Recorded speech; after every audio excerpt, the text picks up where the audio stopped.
Hello guys, ഇന്ന് നമ്മുടെ വീട്ടിലെ പൂക്കളം ഇടുന്നൊരു വീഡിയോ ആണ് കേട്ടോ. അപ്പോൾ നമുക്ക് അവൈലബിൾ ആയിട്ടുള്ള പൂക്കൾ ഇത്രയൊക്കെയാണ്. മെയിനായിട്ട് നമ്മുടെ വീട്ടിലുള്ളത് ഈ ഓറഞ്ചും ആ വയലറ്റ് കളറും പൂവാണ്. നമ്മുടെ മുറ്റത്ത് ചാണകമൊക്കെ മെഴുകിയിട്ടുണ്ട്, പക്ഷേ മഴ പെയ്ത കാരണം കുറച്ചൊക്കെ വെള്ളമായിട്ടുണ്ട്. നമുക്ക് ആവശ്യമായിട്ടുള്ള പൂക്കളൊക്കെ വീടിൻ്റെ അടുത്തുനിന്ന് പറിച്ചെടുക്കുകയാണ്. ഇതാണ് മെയിനായിട്ടുള്ള പൂവ്. അതിനുശേഷം നമ്മളിവിടെ ചാണകം മെഴുകിയിട്ട് അതിനകത്ത് നമ്മൾ ചെറിയൊരു ഡിസൈൻ വരച്ച് കൊടുത്തിട്ടുണ്ട്. പിന്നെ ഈ പൂവ് നമുക്ക് പറിക്കാറായിട്ടില്ല കേട്ടോ, കാരണം എതൾ വന്നിട്ടില്ല അതിന്. പിന്നെ നമുക്കുള്ളത് തുളസിയാണ്. തുളസി വളരെ കുറച്ച് മാത്രമേ ഉള്ളൂ. ഈ പ്രാവശ്യം വളരെ പൂക്കൾ കുറവാണ്. പിന്നെ നമുക്കുള്ളത് കമ്മൽപ്പൂവാണ്. ഞങ്ങളുടെ ഇവിടെ കമ്മൽപ്പൂ എന്നാണ് ഇത് പറയുന്നത്. പക്ഷേ ഇതും നമുക്ക് വളരെ കുറച്ചേ ഉള്ളൂ. ഏറ്റവും കൂടുതലുള്ളത് നമുക്ക് ഈ ഓറഞ്ച് പൂവായിട്ടുള്ള കോസ്മസ് പൂവാണ്.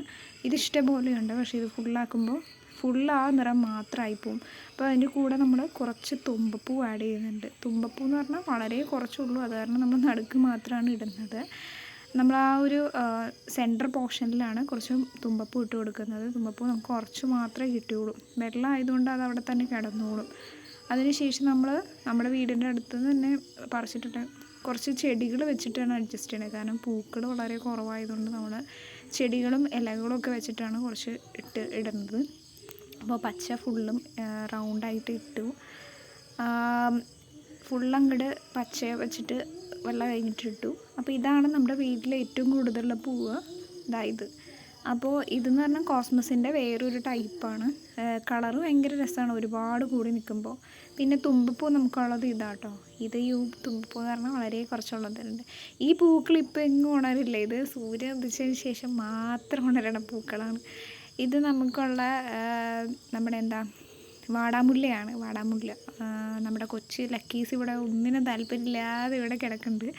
നമ്മളിപ്പോൾ അത് കഴിഞ്ഞപ്പോഴത്തേക്കും ജസ്റ്റ് ഇങ്ങനെ വട്ടം വരച്ചിട്ട് നടുക്ക് നമുക്ക് ഉണ്ടായിരുന്നൊരു മഞ്ഞപ്പൂ ഇട്ടിട്ട് വീണ്ടും നമ്മൾ പച്ചയിലേക്ക് കയറി പിടിച്ചിട്ടുണ്ട്.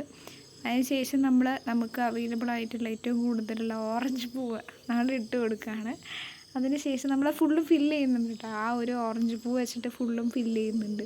കാരണം ഏറ്റവും കൂടുതലുള്ളതുകൊണ്ട് അതാണ് ഏറ്റവും കൂടുതൽ യൂസ് ചെയ്തേക്കുന്നത്. ഇങ്ങനെ ആക്കി കിട്ടിയിട്ടുണ്ട്. അതിനുശേഷം അതിൻ്റെ നടുക്കേക്കൂടെ നമുക്ക് രണ്ടാമത് അവൈലബിൾ ആയിട്ടുള്ള ഈ ഒരു വയലറ്റ് പൂവാണ് ഇട്ട് കൊടുക്കുന്നത്. കളർ കുറച്ച് കൊടുപ്പിക്കാൻ കുഴപ്പമില്ല. അതായത് ആ വയലറ്റ് പൂവാണ് നമ്മൾ ഇട്ട് കൊടുക്കുന്നത്. അതിനുശേഷം നമുക്ക് കുറേ ഗ്യാപ്പ് പിന്നെയും വന്നേക്കുവാണ്. അപ്പോൾ ഇത് ഏത് പൂ വെച്ച് ഫില്ല് ചെയ്യുമെന്ന് ഞങ്ങൾ വളരെയധികം ആലോചിച്ചിരുന്നു.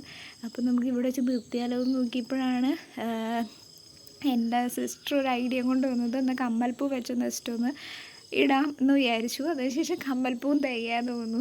അപ്പോൾ നമ്മൾ ഫുൾ എന്തായാലും ഉള്ളതിനനുസരിച്ച് ആ കമ്മൽപ്പൂ ഫുള്ളും ഒന്ന് റൗണ്ട് ചെയ്തിട്ട് കൊടുത്തു. അതിനുശേഷം നമുക്ക് ഈ നമ്മുടെ വേറെ പൂവിൻ്റെ ബാലൻസ് ഉണ്ടായിരുന്ന അതൊക്കെ വെച്ച് അഡ്ജസ്റ്റ് ചെയ്തു. ആ സമയത്താണ് ഒരു മഴ വന്നത്. ആ മഴ നനയാതിരിക്കാൻ വേണ്ടി നമ്മളൊരു ചെറിയ കുട വെച്ച് കൊടുത്തിട്ട് വേഗം പോന്നിട്ടുണ്ട് കേട്ടോ. പക്ഷേ മഴയൊക്കെ കഴിഞ്ഞ് കഴിയുമ്പോൾ നമ്മുടെ ലുക്ക് വരുന്ന ഇതാട്ടോ. അത് നമ്മളവിടെ തന്നെ ഇങ്ങനെ കിടന്നോളും, കാരണം വെള്ളമായതുകൊണ്ട് ഇങ്ങോട്ടും പാറിപ്പോവാതെ ഇങ്ങനെ കിടക്കും. അപ്പോൾ ഇതാണ് നമ്മളുടെ ഇന്നത്തെ പൂക്കളം എന്ന് പറഞ്ഞു. അപ്പോൾ പൂക്കളം എല്ലാവർക്കും ഇഷ്ടപ്പെട്ടു എന്ന് വിചാരിക്കണം. അപ്പോൾ ഇത്രയേ ഉള്ളൂ ഇന്ന് നമ്മുടെ വീഡിയോ ഇഷ്ടപ്പെട്ടെങ്കിൽ ലൈക്ക് ചെയ്യുക, അതുപോലെ തന്നെ ചാനലൊന്ന് സബ്സ്ക്രൈബ് ചെയ്യുക. Thank you.